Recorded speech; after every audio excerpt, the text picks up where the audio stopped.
Perhaps we could start by just telling us about your country. It's three dots there on the globe, but those dots are pretty huge. I think each one is about the size of California. Tell us about Kiribati. Well, let me first begin by saying how deeply grateful I am for this opportunity to share my story with people who do care. I think I've been sharing my story with a lot of people who don't care too much. But Kiribati is comprised of three groups of islands. The Gilbert's group on the west. We have the Phoenix Islands in the middle, and the Line Islands in the east.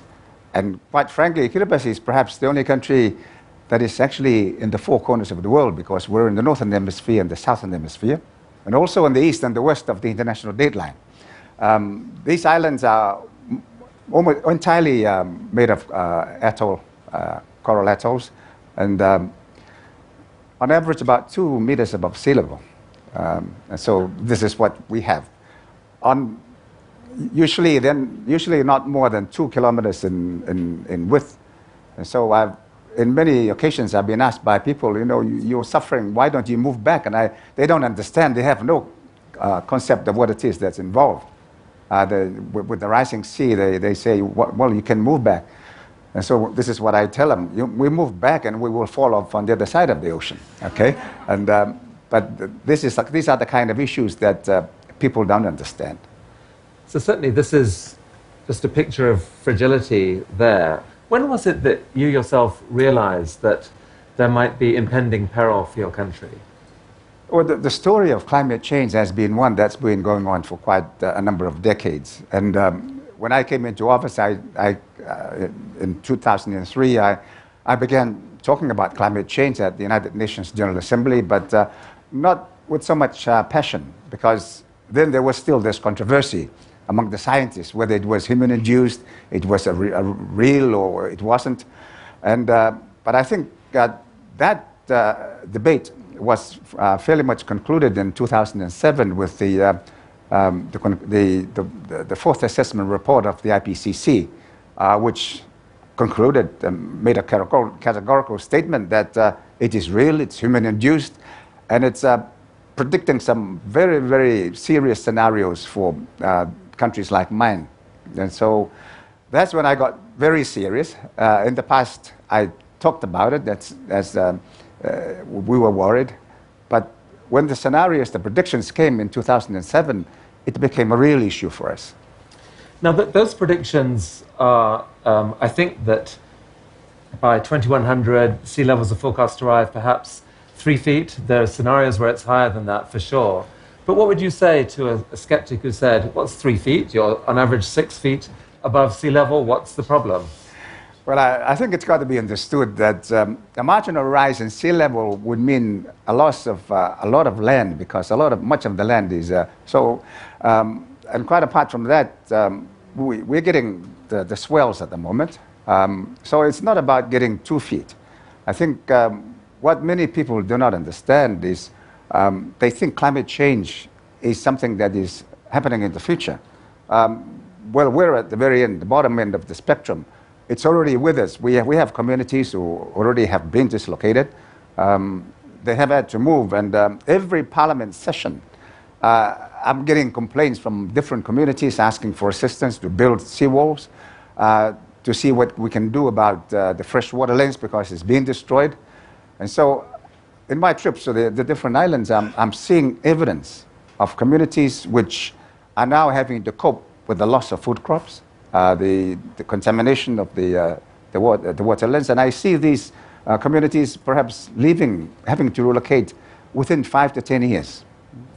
And then, I mean, I think the country suffered its first cyclone, and this is connected, yes? What happened here? Well, we're on the equator, and I'm sure many of you understand that when you're on the equator, it's supposed to be in the doldrums. We're not supposed to get the cyclones. We create them, and then we send them either north or south. But they're not supposed to come back. But for the first time at the beginning of this year, the cyclone Pam, which destroyed Vanuatu, and in the process, at the very edges of it, actually touched our two southernmost islands, and all of Tuvalu. Tuvalu was underwater when Hurricane Pam struck. But for our two southernmost islands, we had waves come over half the island. And so this has never happened before. It's a new experience. And there was another, I've just come back from my own constituency, and I've seen these breadfruit trees which have been there for decades, that they've been totally destroyed. And so this is what's happening. But I think when we talk about the rise in sea level, we think it's something that it happens gradually. It comes with the winds, it comes with the swells, and so they can be magnified. But what we are beginning to witness is the change in the weather pattern, which is perhaps the more urgent challenge, the challenge that we'll face sooner than perhaps the rise in sea level. So the country is already seeing effects now. As you look forward, what are your options as a country, as a nation? Well, I've been telling this story every year. I think I visit a number of, I've been traveling the world to try and get people to understand. We have a plan. We think we have a plan. And I've been, on one occasion, I think I spoke in Geneva, and there was a gentleman who was interviewing me on something like this. And I said, yeah, we are looking at floating islands. And he thought it was funny. But somebody said, no, this is not funny. These people are looking for solutions. And so I have been looking at floating islands. The Japanese are interested in building floating islands. But we have, as a country, we have made a commitment that no matter what happens, we will try as much as possible to stay and continue to exist as a nation. What that will take is, it's going to be something quite significant, very, very substantial. Either we live on floating islands, or we have to build up the islands to continue to stay out of the water as the sea level rises and as the storms get more severe. And so, but even that, it's going to be very, very difficult to get the kind of resourcing that we would need. And then the only recourse is some form of forced migration. Well, we are also looking at that, because in the event that nothing comes forward from the international community, we are preparing. We don't want to be caught like what's happening in Europe. Okay? We don't want to mass migrate at some point in time. We want to be able to give the people the choice today, those who choose and want to do that, to migrate. We don't want something to happen that, that they are forced to migrate without having been prepared to do so. Of course, our culture is very different, our society is very different. And once we migrate into a different environment, a different culture, there's a whole lot of adjustments that are required. Well, there's forced migration in your country's past, and I think just this week, I think just yesterday or the day before yesterday, you visited these people. Tell what happened here. What's the story here? Yes, and I'm sorry. I think somebody was asking why we were sneaking off to visit that place. I had a very good reason, because we have a community of Kiribati people living in that part of the Solomon Islands. But these were people who were relocated from the Phoenix Islands, in fact, in the 1960s. There was serious drought, and the people could not continue to live on the island. And so they were moved to live here on the Solomon Islands. And so yesterday it was very interesting to meet with these people. They didn't know who I was. They'd heard of me. Some of them later recognized me. But I think they were very happy. Later they really wanted to have the opportunity to welcome me formally. But I think what I saw yesterday was very interesting, because here I see our people. I spoke in our language, and of course they spoke back. They replied, but their accent, they're beginning not to be able to speak Kiribati properly. I saw them, there was this lady with red teeth. She was chewing betelnut, and it's not something we do in Kiribati. We don't chew betelnut. And I met also a family who have married the local people here. And so this is what is happening.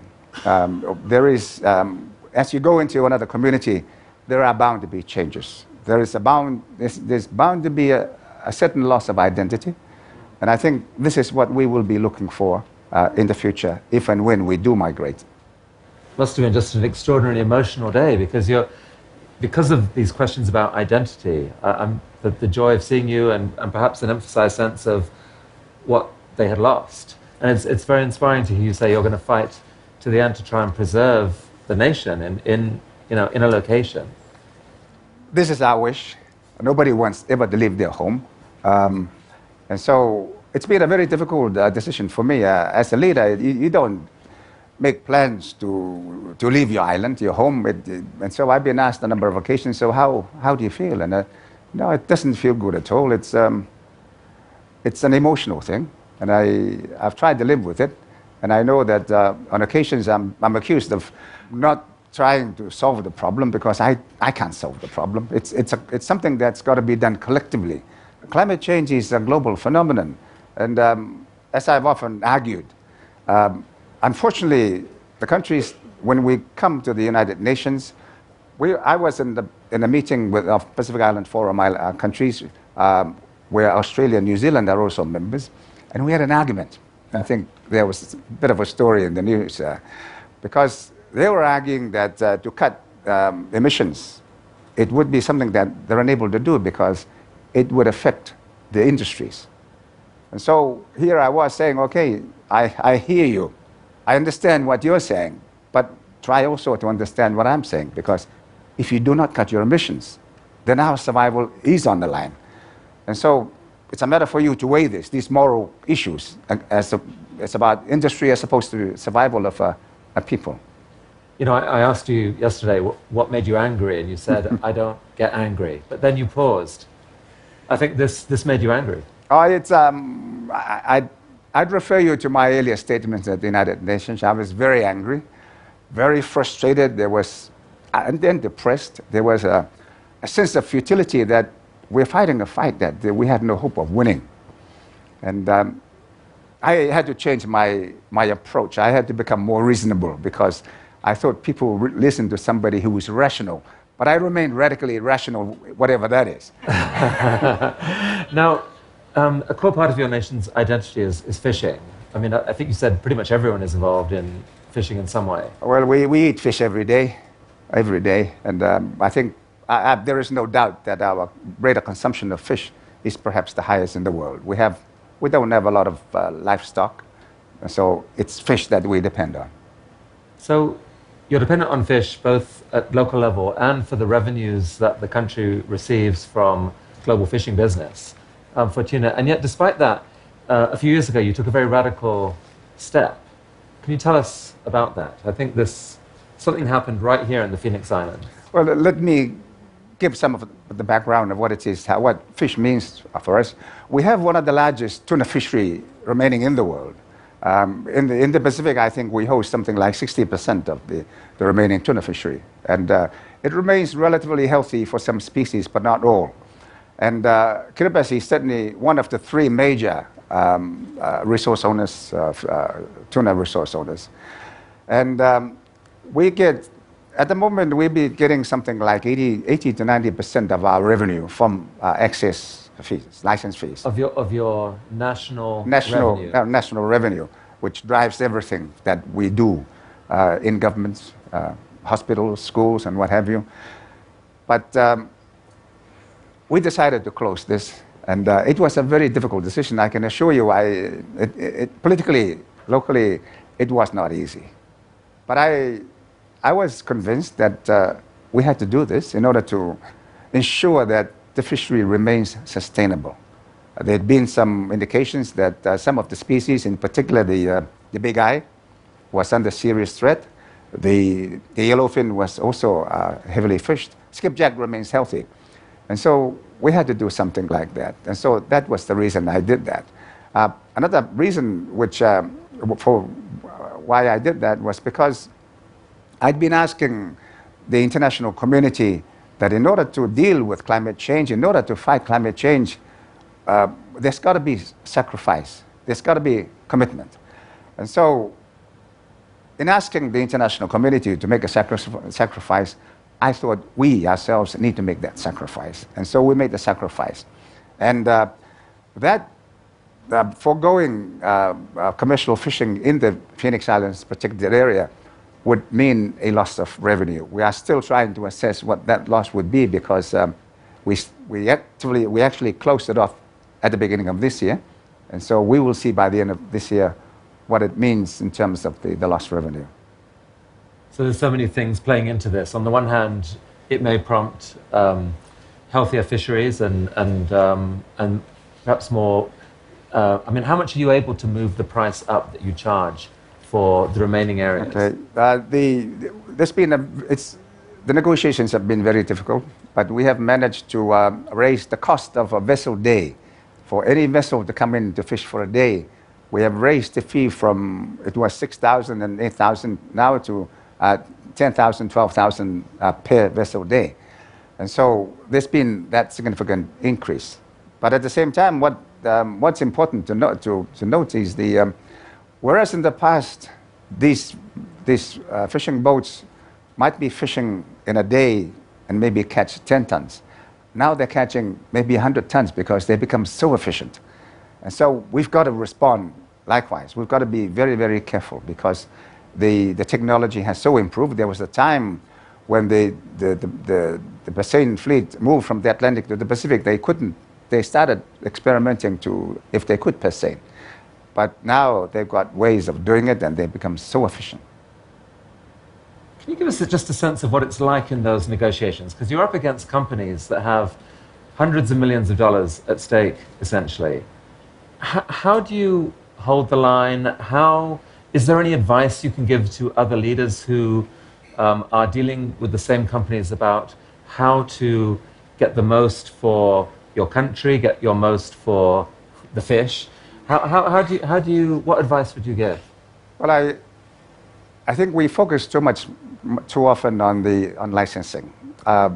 In order to get the rate of return, because what we are getting from license fees is about 10% of the landed value of the catch on the side of the wharf, not in the retail shops. And still, we only get about 10%. What we have been trying to do over the years is actually to increase our participation in the industry, in the harvesting, in the processing, and eventually, hopefully, the marketing. They're not easy to penetrate, but we are working towards that. And yes, the answer would be to enhance. In order to increase our rate of return, we have to become more involved. And so we've started doing that. And we have to restructure the industry. We've got to tell these people that the world has changed. Now we want to produce the fish ourselves. And meanwhile, for your local fishermen, they are still able to fish. But what is business like for them? Like, is it getting harder? Are the waters depleted, or is that being run on a sustainable basis? For the additional fishery, we do not participate in the commercial fishing activity, except only to supply the domestic market. The tuna fishery is really entirely for the foreign market, mostly here in the US, Europe, Japan, and so I'm a fisherman very much so, and I used to be able to catch yellowfin. Now it's very, very rare to be able to catch yellowfin because they're being lifted out of the water by the hundreds of tons by these Basseiners. So here's a couple of beautiful girls from your country. I mean, as you think about their future, what message would you have for them, and what message would you have for the world? Well, I've been telling the world that we really have to do something about what is happening to the climate, because for us, it's about the future of these children. I have 12 grandchildren, at least. I think I have 12. My wife knows. And I think I have 8 children. But it's about their future. And every day I see my grandchildren about the same age as these young girls. And I do wonder. And I get angry sometimes. Yes, I do. I wonder what is to become of them. And so it's about them that we should be telling everybody that it's not about their own national interest, because climate change, regrettably, unfortunately, is viewed by many countries as a national problem. It's not. And this is the argument we got into recently with our partners, the Australia and New Zealand, because they said, oh, we can't cut anymore. This is what he said, one of the leaders, the Australian leader, said that we've done our part. You know, we are cutting back. And I said, what about the rest? Why don't you keep it? If you could keep the rest of your emissions within your borders, we'd have no question. You can go ahead as much as you do. But unfortunately, you're sending it our way, and it's affecting the future of our children. And so, surely, I think that is the heart of the problem of climate change today. We will be meeting in Paris at the end of this year. But until we can think of this as a global phenomenon, because we create it individually as nations, but it affects everybody else. And yet we refuse to do anything about it. And we deal with it as a national problem, which it is not. It is a global issue. And it's got to be dealt with collectively. People are incredibly bad at responding to graphs and numbers, and we shut our minds to it. Somehow, to people, we're slightly better at responding to that sometimes. And it seems like it's very possible that your nation, despite, or actually because of the intense problems you face, you may yet be the warning light to the world that shines most visibly, most powerfully.